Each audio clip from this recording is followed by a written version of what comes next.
कि इलेक्शन के रास्ते में रगड़ोड़े अटकाए जा रहे हैं, सब इस खौफ से कि इलेक्शन ये जीत नहीं सकते, इलेक्शन में ये कामयाब नहीं हो सकते, तो क्यों ना फिर कोई ना कोई ऐसी रुकावट पैदा कर दी जाए कि जिससे इलेक्शन डिले करने में इलेक्शन कमीशन को या कोई कानूनी जवाब मिल जाए। मेरी इत्तला के मुताबिक पीपल्स पार्टी आइंदा इंतखाबात में इसी चीज को लेकर मैदान में उतरेगी। लेकिन पीपल्स पार्टी जिस चीज को लेकर मैदान में उतरेगी, क्या इससे पीपल्स पार्टी को फायदा होगा या नुकसान? बिस्मिल्लाहिर्रहमानिर्रहीम, अस्सलातु वस्सलामु अलैका या सय्यदी या रसूल अल्लाह, अस्सलातु वस्सलामु अलैका या सय्यदी या हबीब अल्लाह।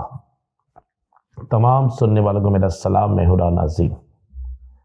बड़ी सियासी डेवलपमेंट शुरू हो चुकी है। हुकूमत में सदा रहने वाली MQM मुस्लिम लीग की सबसे बड़ी इत्तेहादी MQM ने वाज़े तौर पर यह कह दिया है कि सिंध के इलेक्शन कमीशन के होते हुए किसी सूरत में इलेक्शन काबिल कबूल नहीं है। MQM की तरफ से यह बात कहना, मुस्लिम लीग नून की तरफ से भी यही बात आएगी, जमीयत उलमा इस्लाम की तरफ से भी यही बात हो, क्योंकि ये इत्तेहादी हैं और MQM एक बड़ी इत्तेहादी है। और MQM की तरफ से ऐसा कहना, इसका मतलब है कि दाल में कुछ काला है। इसका मतलब है कि इलेक्शन से पहले कोई बड़ा फड्डा नजर आ रहा है, क्योंकि वाज़े तौर पर MQM ने यह कह दिया है कि सिंध के इलेक्शन कमीशन के होते हुए किसी सूरत में हम ये इलेक्शन काबिल कबूल नहीं है। अगर उनको ये इलेक्शन काबिल कबूल नहीं है तो फिर मुस्लिम लीग नून भी वहां से इलेक्शन नहीं लड़ेगी, जमीयत उलमा इस्लाम भी इलेक्शन नहीं लड़ेगी, GDA भी इलेक्शन नहीं लड़ेगी। तो फिर सीधी सी बात है, कोई ऐसी बात नहीं कि जिसे आप छुपा के रखें, क्योंकि ये वो सियासी जमातें हैं जिनके रूट्स बड़ी दूर तक जाते हैं। तो इसका मतलब है कि सिंध में फिर इलेक्शन नहीं होंगे जब तक इनका मुतालबा मंजूर नहीं होता।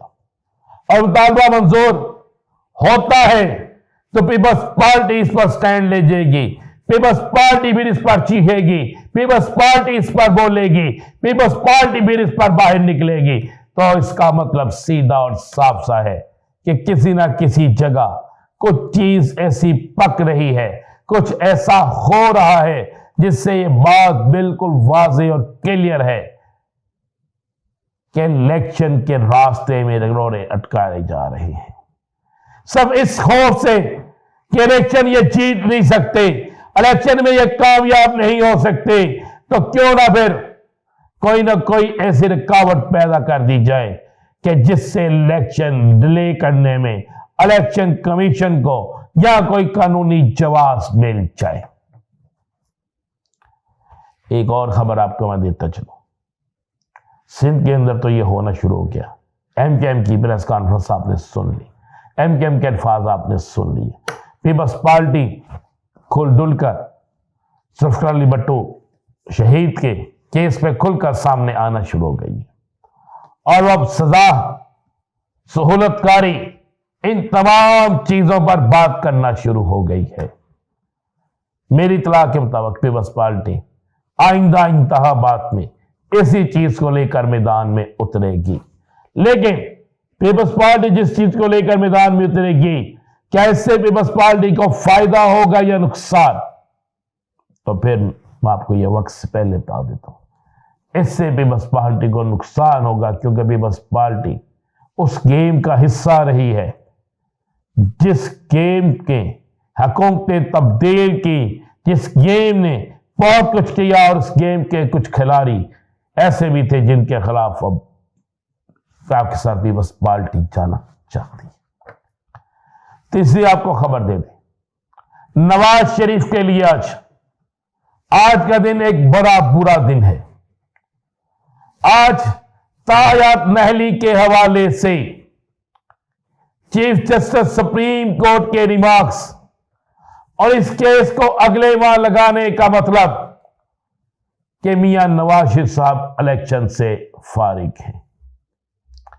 अगर यह केस अगले साल लगता है यानी अगले महीने लगता है, अगला साल ही बनेगा ना, लगता है, तो फिर उस वक्त तक कागजात नामजदगी जमा कराने का वक्त शायद गुजर चुका हो। शायद उस वक्त तक बहुत से पुलों के नीचे से पानी गुजर चुका हो और नवाज शरीफ और जहांगीर तरीन समेत बहुत से ताहयात महल लोग उस फैसले के इंतजार तक इलेक्शन से आउट रहेंगे। और इलेक्शन से आउट होने के बाद अगर फैसला उनके हक में आ भी जाता है तो क्या वो इंतजार करेंगे कि इलेक्शन के बाद कोई सीट खाली हो? क्या गारंटी है उन्हें कि वो इलेक्शन उनकी पार्टी जीत जाएगी, जबकि जमीनी हकाइक बिल्कुल इससे मुख्तलिफ हैं। अब बात करते हैं तहरीक इंसाफ की। तहरीक इंसाफ ने केपीके के बाद बलोचिस्तान और सिंध में भी जलसों का सिलसिला शुरू कर दिया, और तो लाहौर में भी गश्त रोज एक बड़ी रैली निकाली गई। राब्ते शुरू हो गए, हर सूबाई कौमी हल्के में झंडे बैनर लगना शुरू हो गए हैं और ये आवाजें आना शुरू हो गई हैं कि पीटीआई के उम्मीदवार इलेक्शन कैंपेन के लिए निकल आए हैं। अब इलेक्शन कौन जीतता है, कौन हारता है, कहां पर क्या होता है, ये एक बात का मसला है, लेकिन एक चीज क्लियर हो गई है कि तहरीक इंसाफ इलेक्शन लड़ेगी, हर हल्के से लड़ेगी।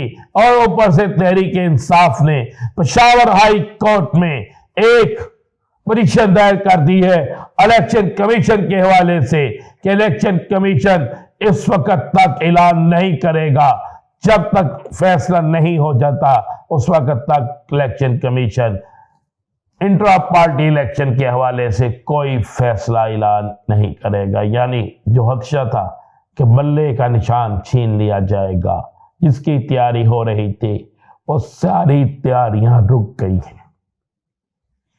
जबकि आज सुप्रीम कोर्ट के एक इंतहाई सीनियर जज साहब का खत भी तमाम मीडिया की जीनत बना हुआ है। इस खत के बाद बहुत सी चीजों को मुतनाजा करार दिया जा रहा है। एक और खबर दे दें कि इलेक्शन शेड्यूल इसी हफ्ते किसी वक्त भी जारी हो जाएगा। कप्तान को बड़ा रिलीफ मिला है, जमानतें कन्फर्म हुई हैं, मजीद जमानतें कन्फर्म होंगी और इलेक्शन का शेड्यूल आते ही बहुत से सियासी हालात बदलने शुरू हो जाएंगे। पाकिस्तान की सियासत के नए मोड़ सामने आ जाएंगे, पाकिस्तान की सियासत में नए चेहरे सामने आ जाएंगे, पाकिस्तान की सियासत से कई लोग आउट हो जाएंगे। मजीद क्या होगा इंतजार कीजिए। वीडियो को इजाजत दीजिए। अल्लाह।